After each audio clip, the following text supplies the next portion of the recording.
हनुमानगढ़ जिले के टिब्बी क्षेत्र में बनी पानी की डिग्गी में गिरे बड़े भाई को बचाने के प्रयास में 2 सगे भाइयों की डूबने से मौत हो गई। तलवाड़ा झील थानाधिकारी राजनदीप कौर ने बताया कि रामप्रताप बुर्डक के खेत में बनी डिग्गी से पानी लेने गए बेगराज नायक पैर फिसलने से उसमें गिर गया, जिसकी सूचना मिलते ही भाई सुखवीर और सुखदेव ने अपने भाई को बचाने के लिए डिग्गी में छलांग लगा दी।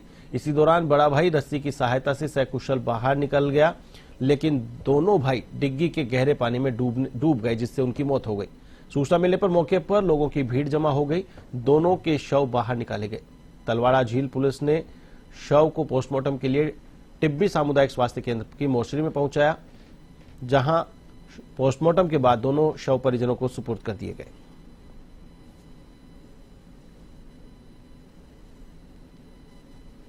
सूचना मिली थी, रामप्रताप बुर्डक ने बताया कि मेरे खेत में डिग्गी बनी हुई है, जिसमें बंटी नायक है जो कर डिग्गी में छलांग लगा दी है।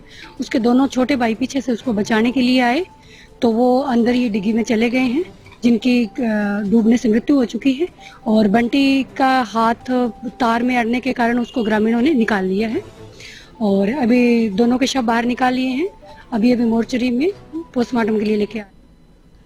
प्रदेश में ऑनलाइन फ्रॉडिंग और लोन दिलाने के नाम पर धोखाधड़ी के मामले थमने का नाम नहीं ले रहे हैं। ऐसा ही मामला अब क्लॉक टावर थाना क्षेत्र में सामने आया है, जहां एक युवक के साथ मोटी रकम का लोन दिलाने के नाम पर धोखाधड़ी करने का मामला सामने आया है। जहां Shri Balaji traders private company के कर्मचारी सुनील ने पीड़ित युवक पुष्पेंद्र धवल को लोन दिलाने के नाम पर अपने ऑफिस बुलाकर 3,000 रुपए कैश ले लिए और 3 दिन में लोन क्लियर कराने की बात कही। पीड़ित युवक ने लोन दिलाने वाले एजेंट सुनील को कॉल किया तो रोजाना अपने पास बुलाकर बैठा लेता और अपने चक्रव्यूह में फंसाकर उसे लोगों से लोन लेने की बात कहकर इंडियन ओवरसीज बैंक में नया अकाउंट खुलवाने और खाते के सभी दस्तावेज अपने पास रख लिए, जिससे परेशान होकर पीड़ित युवक पुष्पेंद्र धवल ने लोन एजेंट के नाम क्लॉक टावर थाने में धोखाधड़ी का मामला दर्ज कराया है।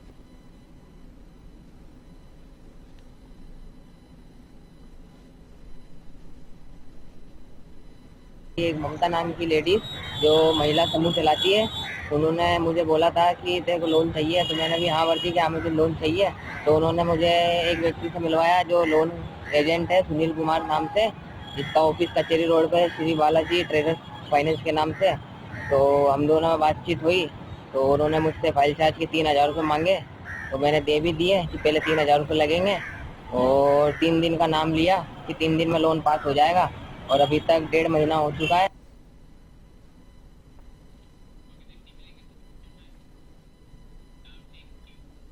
मंदसौर जिले के चंदवासा चौकी के करेलिया टापू से नारकोटिक्स की टीम ने करीब 20 क्विंटल डोडा चूरा जब्त किया है। केंद्रीय नारकोटिक्स ब्यूरो की टीम ने मुखबिर की सूचना के आधार पर मंदसौर की शामगढ़ तहसील के चंबल नदी के क्षेत्र में तलाशी ली। तलाशी के दौरान घर के अंदर कुल 103 बोरों में भरा हुआ लगभग 20 क्विंटल डोडा चूरा बरामद कर लिया गया। मामले की जानकारी मिलने के बाद सीबीएन के अधिकारियों की टीमों को करेलिया टापू के लिए रवाना किया गया। टापू तक पहुंचने के लिए एक टीम नाव से और दूसरी टीम पैदल यात्रा पर निकली। मौके पर पहुंचने के बाद टीम ने घर की तलाशी ली, जहां अवैध डोडा चूरा से भरे 103 प्लास्टिक के बैग बरामद किए गए। डोडा चूरा को नारकोटिक्स ड्रग एंड साइकोट्राफिक सब ट्रांजेक्ट एक्ट 1985 की संबंधित धाराओं के तहत जब्त किया गया है। इस मामले की गहराई से जांच की जा रही है।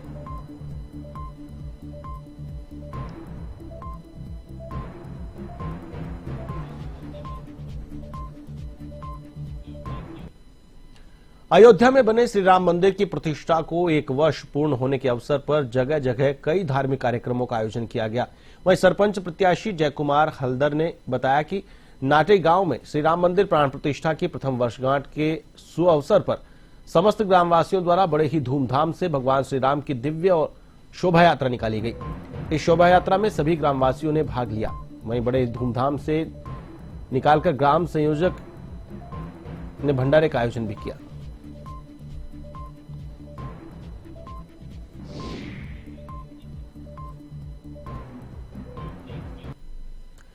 शहर में कोतवाली थाना क्षेत्र के आर्य समाज मंदिर के पास बुधवार को संदिग्ध परिस्थितियों में एक युवक की मौत होने का मामला सामने आया है। सूचना के बाद पहुंची पुलिस ने शव को सरकारी अस्पताल की मोर्चरी में रखवाकर परिजनों को सूचना दी। परिजनों के आने पर और शिनाख्त के बाद परिजनों के पोस्टमार्टम से इनकार के बाद पुलिस ने शव परिजनों को सुपुर्द कर दिया। कोतवाली थाने के एएसआई नौशाद खान ने बताया कि मृतक की पहचान गंगापुर सिटी शहर के राजीव कॉलोनी निवासी अबरार अहमद के रूप में की गई।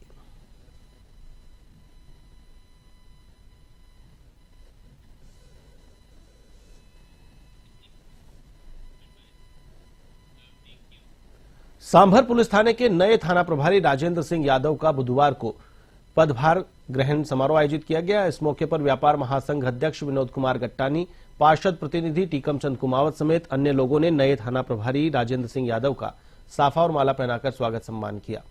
इस अवसर पर थाना प्रभारी ने स्वागत के लिए सभी का आभार व्यक्त करते हुए कहा कि सांभर थाना क्षेत्र में शांति और विधि व्यवस्था बनाए रखना उनकी प्राथमिकता है। उन्होंने बताया कि अपराध पर नियंत्रण करने का प्रयास किया जाएगा। ये जनता का प्यार है। जनता की कोई भी समस्या आराम से मैं प्रेम से सुनता हूँ, उसका समाधान निकालता हूँ और चोरियों का खुलासा करना भी मेरा द्वैय रहा है। इसलिए आम जनता बोलने से और इनकी समस्याएं सुनने से सभी। खबर धौलपुर से है, जहां नेशनल हाईवे 44 पर ट्रैक्टर व पिकअप गाड़ी में जोरदार टक्कर हुई। दोनों गाड़ियों में भिड़ंत होने के बाद ट्रैक्टर पलट गया, जिससे 1 दर्जन लोग घायल हो गए, जिनमें 5-6 लोगों की हालत गंभीर बताई जा रही है। घायलों को अस्पताल में इलाज के लिए भर्ती करवाया गया है। ट्रैक्टर में लगभग 2 दर्जन लोग सवार थे। जानकारी मिली है कि ट्रैक्टर सवार सभी लोग विवाह के समारोह में शामिल होने के लिए भात भरकर लौट रहे थे। हादसा मनिया थाना क्षेत्र के NH 44 पर सियापुरा गांव के मोड़ के पास हुआ।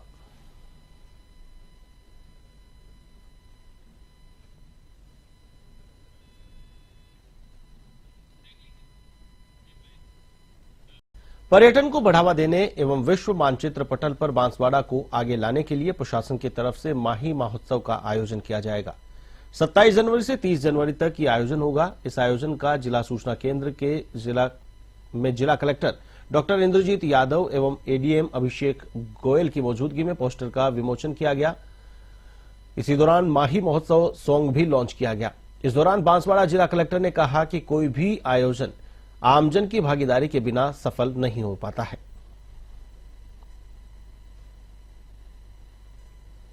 आयोजित किया जा रहा है। 27 तारीख को शोभा यात्रा के साथ इस उत्सव का आगाज रहेगा। 28 तारीख को ब्रजवासी बंधुओं की तरफ से शाम का कार्यक्रम आयोजित किया जाएगा, साथ में लेजर शो रहेगा। 29 तारीख नारी शक्ति को समर्पित है। 23 तारीख को बॉलीवुड सिंगर के साथ ड्रोन शो का भी आयोजन किया जा रहा है। इसके अलावा इस बार ध्यान शिविर का भी आयोजन किया जाएगा। ध्यान शिविर 28 तारीख को सुबह 8 से 9 पुलिस लाइन बांसवाड़ा में आयोजित किया जा रहा है। राजस्थान सरकार द्वारा चिकित्सा व्यवस्था को सुदृढ़ करने के लिए आयुष्मान आरोग्य मंदिर खोले जा रहे हैं, लेकिन जैसलमेर के गांधी कॉलोनी स्थित श्री लक्ष्मीचंद भोजराज सावलराज की सिटी डिस्पेंसरी को आयुष्मान आरोग्य मंदिर में तब्दील करने का मामला विवाद का विषय बन गया है। स्थानीय निवासियों का कहना है कि सरकार को नई जमीन पर आरोग्य मंदिर बनाना चाहिए, न कि पहले से संचालित सिटी डिस्पेंसरी का नाम और स्वरूप बदलना चाहिए। ये डिस्पेंसरी गढ़सीसर चौराहे से ट्रांसपोर्ट चौराहे के बीच लगभग 10,000 लोगों की सेवा करती है।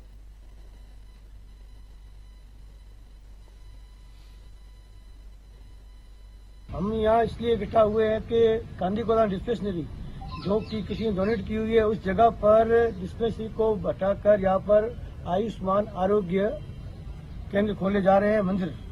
ठीक है ना। हमारा सरकार से निवेदन है, अगर इसको मर्ज कर दिया गया तो यहाँ पर बिल्कुल भी स्टॉप नहीं होगा। पहले जांचें होती थी, जांच बिल्कुल भी नहीं है। और उसके अलावा पूरे आप एरिया में पूरे में देख लो ना, घड़ीसर सर्कल से लेके किशन घाट इधर आसपास पूरे एरिया में एक डिस्पेंसरी है, उसको भी हटाकर अगर आरोग्य मंदिर घोषित कर दिया जाएगा। आम पब्लिक बार बार तो कहीं मेन जो अस्पताल है, बड़ी अस्पताल, वहां तो जा नहीं सकते ना। सवाई माधोपुर जिला कलेक्टर शुभम चौधरी और पुलिस अधीक्षक ममता गुप्ता बुधवार को गंगापुर सिटी के दौरे पर रहे।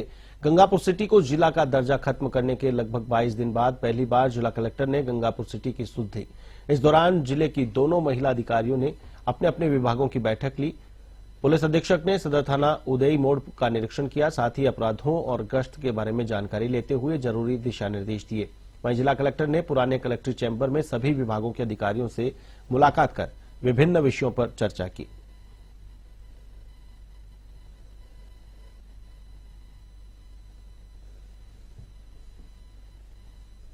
गंगापुर सिटी डिस्ट्रिक्ट हॉस्पिटल का निरीक्षण किया और व्यवस्थाएं जो हैं उनके बारे में मरीजों से भी चर्चा हुई। तो मरीजों में से किसी ने भी जो है वो दवाइयाँ या जांच बाहर से करना या बाहर से लेना नहीं बताया। सभी दवाइयाँ जो है वो उपलब्ध हो रही हैं, डॉक्टर साहब वो टाइम पे देख रहे हैं। इसके साथ में लेकिन कुछ व्यवस्थाएं हैं जिसमें सुधार के लिए मैंने पीएमओ साहब को निर्देशित किया है। जैसे शौचालयों में जो साफ सफाई है वो मुझे लगता है बेहतर हो। हाल ही में जयपुर इंटरनेशनल फिल्म फेस्टिवल में शामिल होने आए जापानी फिल्मों के निर्माता दल ने वीणा म्यूजिक ऑफिस आकर वीणा समूह के अध्यक्ष केसी मालू से मुलाकात की। समूह में जापानी फिल्म निर्माता व अभिनेता अस्तु, नायिका रिजा हजमाटो, संपादक रयोमी इनिशी, अभिनेत्री रिजा हना व अभिनेता टेडी शामिल थे। इस अवसर पर राजस्थानी लोक संगीत को जापानी फिल्मों व टीवी पर चलाने और जापानी फिल्मों के साथ वेब सीरीज के जयपुर व राजस्थान की विभिन्न लोकेशंस पर शूटिंग को लेकर विस्तृत चर्चा हुई। दल के सदस्यों को वीणा म्यूजिक के चेयरमैन केसी मालू ने लोकप्रिय एल्बम घूमर के 4 भागों का सेट उपहार स्वरूप भेंट किया।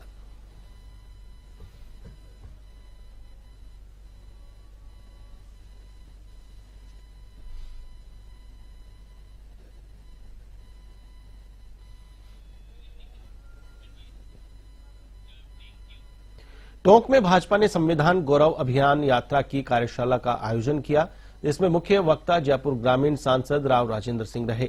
इस कार्यशाला में राजेंद्र सिंह ने देश की आजादी के 75 वर्षों की यात्रा पर प्रकाश डाला। उन्होंने संविधान बदलने वाले बयानों पर कांग्रेस पर पलटवार करते हुए कहा कि संविधान कोई नहीं बदल सकता, उस पर किसी एक पार्टी का हक नहीं है। आरक्षण से कोई छेड़छाड़ नहीं कर सकता। ये किसी एक राजनीतिक पार्टी की देन नहीं है, बल्कि आरक्षण संविधान में से ही मिला है।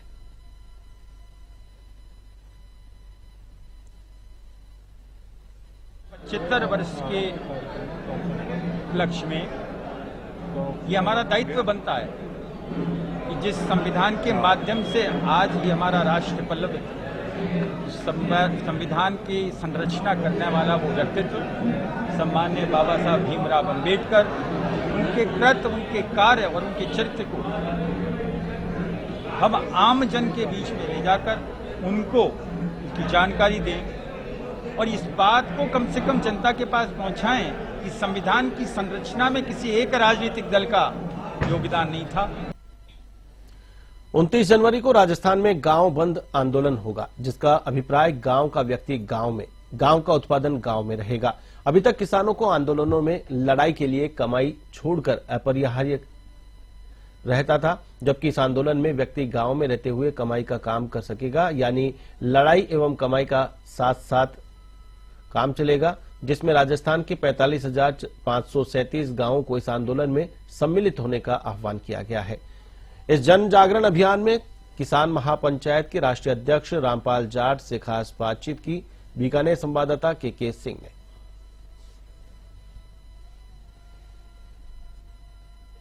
एमएसपी को लेकर पूरे राजस्थान में आंदोलन होने की तैयारी है और 29 जनवरी को आपको जानकारी के लिए बताना चाहेंगे पूरे राजस्थान के सभी गांव बंद होंगे। हमारे साथ हैं इस वक्त किसान पंचायत के रामपाल जाट साहब। बात करें, बीकानेर दौरे पर हैं, क्या कहेंगे? 29 जनवरी को राजस्थान के 45,537 गांव बंद रहेंगे, इसका आह्वान किया हुआ है और ये बंद रहेंगे न्यूनतम समर्थन मूल्य पर खरीद की गारंटी के कानून बढ़वाने के लिए।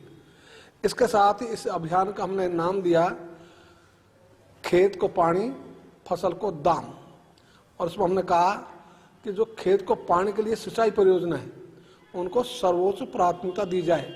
अभी तो सड़क सर्वोच्च प्राथमिकता पे, सिंचाई परियोजना नहीं। इसी ढंग से हमने दूसरी बात कही, आपदा राहत कोष और प्रधानमंत्री फसल बीमा योजना ये इसके लिए बनाई थी कि प्रकृति की मार के कारण से किसानों की फसल खराब हो जाए तो क्षतिपूर्ति हो जाए। तो न केंद्र कर रहा है न राज्य कर रहा है, जबकि दोनों में ही आपदा राहत कोष के नियम बने हुए हैं। इसी ढंग से प्रधानमंत्री फसल बीमा योजना में प्रीमियम तो 100% वसूल किया जाता है, बिना किसान की सहमति के वसूल किया जाता है, उसके बैंक खाते से काट लिया जाता है और क्लेम दिया ही नहीं जाता। अभी किसान न्याय के लिए ही लड़ रहा है, न्याय मिल रहा होता तो किसान लड़ता ही नहीं, आवश्यकता ही नहीं है। और हम तब ये चाहेंगे कि जो 29 तारीख को जो गांव बंद आंदोलन है उससे भी सरकार चेत जाए, तो किसान को आगे नहीं लड़ना पड़े। हम तो ये चाहेंगे, क्यों लड़ना पड़े किसान को। तो देखिए, राजस्थान भर के 45,537 गांव 29 जनवरी को बंद होने हैं, तय है। एक दिन का सांकेतिक माना जा सकता है। विरोध है एमएसपी को लीगलाइज करने के लिए, एक तरह से मांग की जा रही है। के सिंह, A1 टीवी, बीकानेर।